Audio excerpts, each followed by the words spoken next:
All right. It's day 4. Day 4. So on day 4, we really have experienced, I guess, probably the first bit of like being in tight spaces together. It's and so like small. It's very small.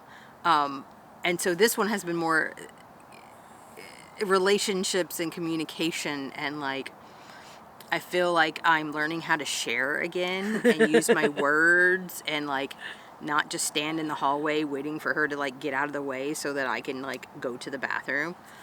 We took a walk and we kind of talked about, and we kind of noticed that it was getting a little tense, I guess. Yeah, a little bit. In the morning we have, so the last 3 years she went to work at a hospital in the operating room, and I was at home and doing my own thing. And so I kind of had my routine, and she had her routine, which was basically wake up, eat, go to work, and then have a full day in an operating room, like a busy day. And I was like, I get up, I have my coffee, I read some things, I maybe do a little writing, then I go take the dog for a walk, and like I just kind of have my routine and she has her routine. Yeah. So now we are together 24/7, and our routines. It's a dream come true. It is. It really is. We've been is. wanting to do this for a long time, but there's been some acclimating to each other's schedules, and so we went for a walk, and we went and walked the dog.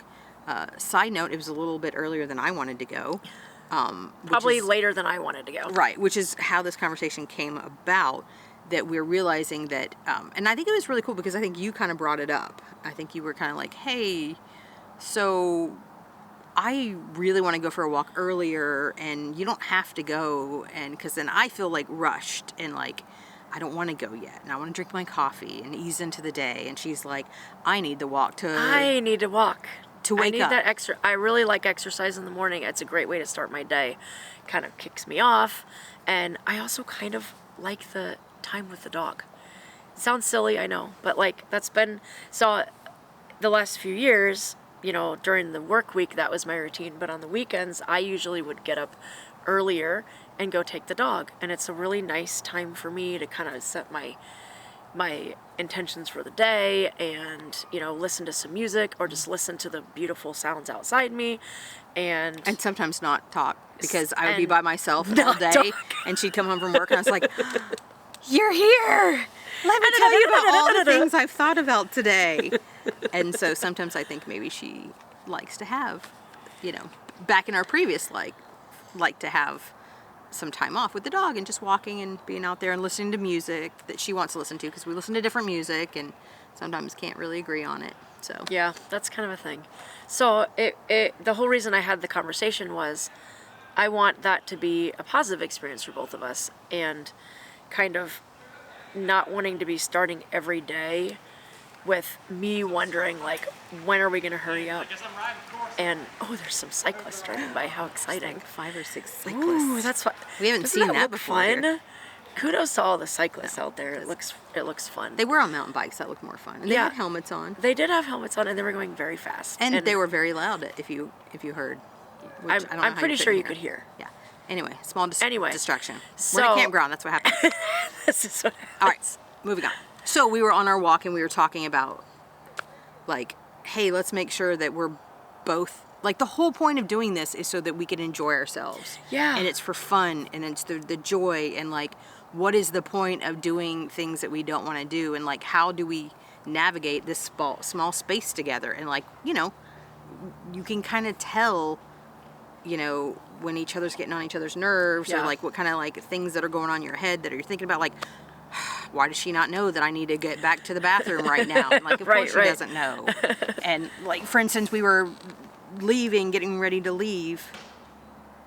No, we had come back from getting groceries or something. We came back, and so we had to get a new soft-sided crate for the dog, because the big metal one we had was just too hard to fit in there, and it's heavy and loud, and it's just not. So we got this soft-sided crate, and we were putting it up, and so it like folds up and it goes into a bag. I needed to use the restroom, but I had not told Brooke that I needed to pee. And so, because I'm thinking, okay, well, we'll just get this stupid thing in the bag and then we'll be done. I'm going to help her or whatever. And so we're like trying to get it into the bag. And then, of course, it falls through to the bag, but the part that goes around it is still like in my hand. So it's like it didn't go into the bag. The bagging was not No, we working. didn't do it right. It wasn't tight enough around it to go into the outer bag. So, and then I'm just like, okay, I can't do this anymore. I have to pee. And she's like, why didn't you say you had to? I was like, I didn't think this was going to take this long. And so, you know, we're like, also like, maybe using your words would be helpful. You know, and there's been a couple times I've caught you just kind of like standing there waiting for me to get out of the way. And I'm like, I'm sorry, do you need to come through?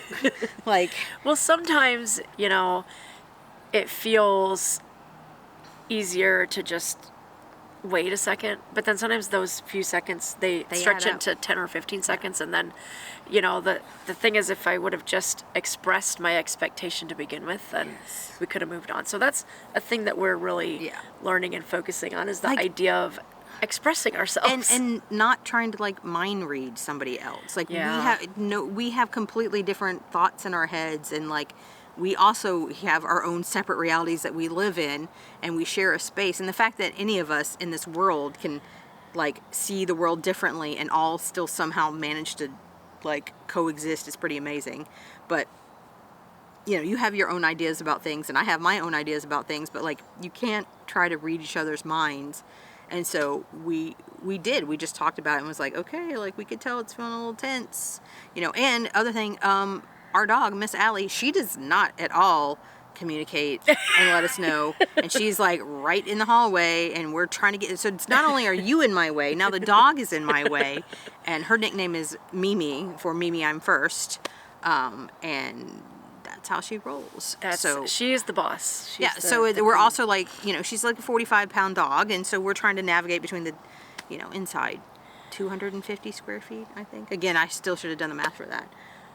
You did it once. Foot. You did it once. I did it once. I think that was it. So it's just a really interesting model of this whole idea that we're both living in our own separate realities all the time, even though we're in right adjacent space next to each other. And we feel like we should be having the exact same experience. We're having completely different experiences, because I've got different stuff going on in my head than she has going on in her head. And so even though, you know, we like to think that, oh, we love each other so much, we spend all this time together, we can read each other's minds and we can finish each other's sentences, we're probably not as accurate at that as what we would think. And as for some reason society tries to tell us that we should be able to do that, which is completely bogus, because no one knows. Half the time, I don't even know what I'm thinking. I definitely don't know what you're thinking. Yeah, you've asked me a few times, like, why do you have sad face on? I was like, I don't have sad face on. I'm totally fine, you know? Or like last night, you were like, oh, you look really relaxed right now. And I was actually not very relaxed at all, thinking I could use more pillows behind me right now. So, you know, it's like, you know, we just, in order to stay in like small spaces, you know, and we've actually been pretty good about that, because we were living in a 400 square foot hotel for the last 8 to 9 months ish. Studio hotel room, we got pretty good at being able to say, hey, I need to go to bed now. And I'm like, okay, I can turn it down. Do you need to like put your face mask on or whatever? Like we got good at communicating what each other needed. Even just to be like, no, I'm going to go walk the dog, and I would like some alone time to just like rest from the day, you know. And surprisingly enough, even though you're not in that job now, there's still times where you just need to like have some time to yourself, regardless of the job. And same with me, you know. Sometimes I will go run to the store by myself or whatever. But if we don't communicate that with each other, that's what leaves you open to having a lot of, you know, hurt feelings and frustration. And it's just so much easier to have established, like, we understand we're living in a small space together, and sometimes it's going to get a little hairy, and we might have to, you know, navigate that. Put ourselves so that's what we're doing. And time out and be on our best behavior. Like toddlers. Yeah. That happens sometimes. And like, you know, and then this is day 4. It only took 4 days to start being like, this is a real small space right here. We got some things that we need to talk about. Yeah. And even just like discussing like when we both want to make a video, you know, or like I want to work on the budget right now and she wants to make a video, and like you know, timing wise of that. And like, I have energy and feel inspired to do it, but you don't, like, you know. And one of the big things that we're trying to do is making sure that we're both enjoying what we're doing. What is the point if you're not enjoying it? And rethinking, can we do things that we don't enjoy, and it, like, can we think differently about it, and like, it maybe not be that big of a deal. Yeah. So, I mean, we've emptied the tanks, the black tank and the gray tank, which is, for people that don't know, it's the holding tanks from the toilet and the sinks, and so you have to empty them because the tanks are only so big, and so it's not really, you know, it's not a fun thing all the time, but like, you have to do it all the time. So surprisingly, it's a little bit fun. It's kind of, it's weirdly kind of. This is you say this because you did not do it for the year that we lived in an RV That's probably before, true. and that was Probably solely true. my job because you were working in the emergency There's room. just something a little satisfying about opening up the lever and then you're hearing this rush, and then it's like feels. I don't know. Anyway. Remember that different Just me. reality thing that we talked about? Separate realities. That would be fun for her, and I was like. But I don't want to take that on as make my you sad. task. That's still yours. No, we're sharing. Remember, we do things together. Doing now. things- oh, we do oh. hard things together. Okay.